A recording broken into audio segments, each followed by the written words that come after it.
1월 17일 오늘의 말씀은 창세기 12장 1절에서 9절입니다. 여호와께서 아브라함에게 이르시되 너는 너의 고향과 친척과 아버지의 집을 떠나 내가 네게 보여줄 땅으로 가라. 내가 너로 큰 민족을 이루고 네게 복을 주어 네 이름을 장대하게 하리니 너는 복이 될지라. 너를 축복하는 자에게는 내가 복을 내리고 너를 저주하는 자에게는 내가 저주하리니 땅의 모든 족속이 너로 말미암아 복을 얻을 것이라 하신지라. 이에 아브라함이 여호와의 말씀을 따라갔고 롯도 그와 함께 갔으며 아브라함이 하란을 떠날 때에 75세였더라. 아브라함이 그의 아내 사레와 조카 롯과 하란에서 모은 모든 소유와 얻은 사람들을 이끌고 가나안 땅으로 가려고 떠나서 마침내 가나안 땅에 들어갔더라. 아브라함이 그 땅을 지나 세겜 땅 모레 상수리 나무에 이르니 그때에 가나안 사람이 그 땅에 거주하였더라. 여호와께서 아브라함에게 나타나 이르시되 내가 이 땅을 네 자손에게 주리라 하신지라. 자기에게 나타나신 여호와께 그가 그곳에서 제단을 쌓고 거기서 베델 동쪽 산으로 옮겨 장막을 치니 서쪽은 베델이요 동쪽은 아이라. 그가 그곳에서 여호와께 제단을 쌓고 여호와의 이름을 부르더니 점점 남방으로 옮겨갔더라. 아멘.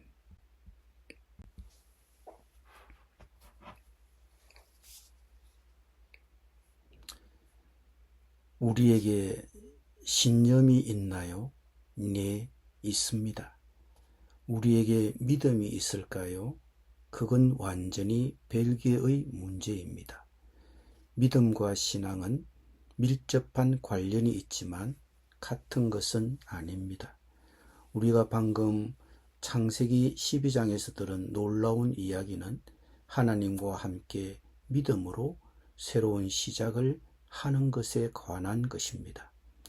오늘 아브라함의 이야기에서 새로운 시작과 하나님에 대한 신실함에 대해 우리에게 전해주는 세 가지 교훈이 있습니다.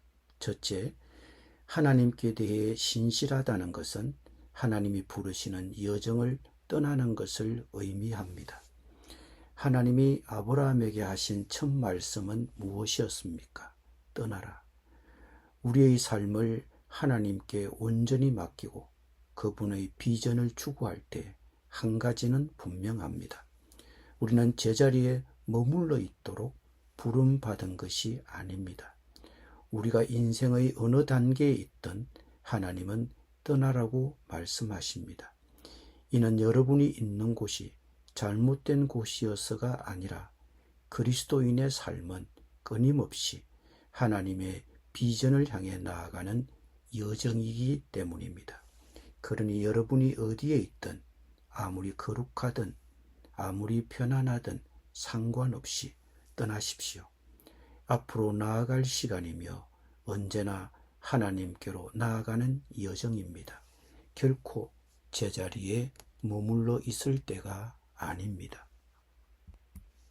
둘째, 하나님께 대해 신실하다는 것은 피해를 입거나 상처받기 쉬운 상태가 되는 것을 의미합니다. 하나님께서 아브라함에게 말씀하셨습니다. 너는 고향과 친척과 아버지 집을 떠나라. 아브라함은 75세였습니다. 우리가 그 나이라면 은퇴 후 편안한 삶을 즐기고 있겠죠. 슬리퍼를 신고 발을 쭉 뻗은 채 벽난로 앞에서 몸을 녹이고 있는데 하나님께서 네 고향과 네 가족과 네 아버지 집을 떠나라고 말씀하십니다. 자기가 정착해서 자리 잡고 있는 곳을 떠난다면 얼마나 더 물리적, 정신적 공격에 상처 입기 쉽겠습니까? 그의 마음속 모든 것이 가지마라고 외쳤을 것입니다. 하지만 하나님은 떠나라고 말씀하셨고, 그래서 그는 미지의 세계로 발을 내디뎌야만 했습니다. 하지만 무엇보다 중요한 것은 이처럼 위험에 노출되기 쉬운 그의 여정은 하나님께서 그를 인도하시겠다는 약속 위에 세워졌다는 것입니다. 하나님께서는 너는 고향과 친척과 아버지의 집을 떠나 내가 네게 보여줄 땅으로 가라고 말씀하셨습니다. 오늘 이후 하나님께서 우리를 어디로 인도하시든 그 길은 막다른 골목이 아닙니다. 우리에게는 목적지가 있습니다. 이 부분에 대해 많은 기독교인들이 가지고 있는 오해가 있습니다. 때때로 기독교인들은 우리가 따라야 할 일종의 로드맵이 있다고 믿습니다. 하나님께서 말 그대로 우리의 삶을 미리 그려놓으셨고, 우리는 그 지도를 해독하여 그 길을 따라가기만 하면 된다고 생각하는 것입니다. 하지만 저는 그것이 전혀 사실이 아니라고 생각합니다. 성경은 우리의 삶의 선택이 예정되어 있다고 결코 절대로 암시하지 않습니다. 오히려 정반대입니다. 창세기 12장에 나오는 이 이야기는 그에 대한 완벽한 예시입니다. 하나님은 아브라함에게 내가 네게 보여줄 땅으로 가라고 말씀하십니다. 아브라함에게는 어떤 길도 제시되지 않았습니다. 저는 비유를 받고 생각하는 것이 도움이 된다고 생각합니다. 하나님께서 제게 인생길을 안내하는 지도를 주신다고 하기보다는 나침판을 주셨다고 생각합니다. 제가 대체로 정북 쪽을 향하고 있다면 올바른 방향으로 가고 있는 것입니다. 때로는 동쪽이나 서쪽으로 조금 벗어날 수도 있고 남쪽으로 되돌아가야 할 때도 있을 것입니다. 잠시 길에서 벗어나 경치를 감상할 수도 있습니다.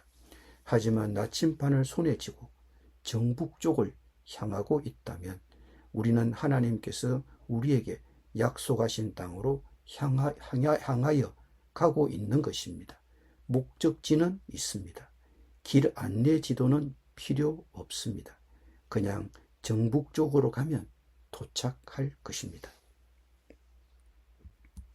셋째로, 우리는 하나님께서 이끄시는 여정에 적합한 마음가짐과 태도를 가져야 합니다.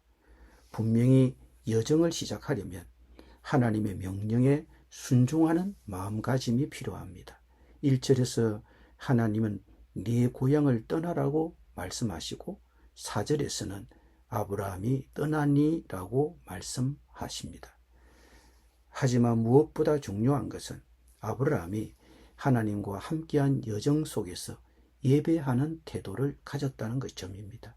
이 짧은 구절에서 아브라함은 2번이나 멈춰 서서 하나님을 예배합니다. 7절에서 세겜 땅 모리에 이르러서는 여호와께 제단을 쌓았고 8절에서 베델에 이르러서도 또 다른 제단을 쌓고 예배합니다. 온갖 불안과 두려움 그리고 취약한 환경 속에서도 아브라함은 예배 시간을 자신의 안정과 중심을 찾는 중요한 수단으로 삼았습니다. 그러므로 우리는 바쁜 삶 속에서도 예배를 최우선 순위에 두어야 하며 하나님이 보여주실 미래를 향해 나아가야 합니다. 그리고 마지막으로 9절 말씀이 중요합니다. 점점 남방으로 옮겨더라. 아브라함은 또 길을 떠나 줄곧 남쪽으로 가서 네겝에 이르렀습니다.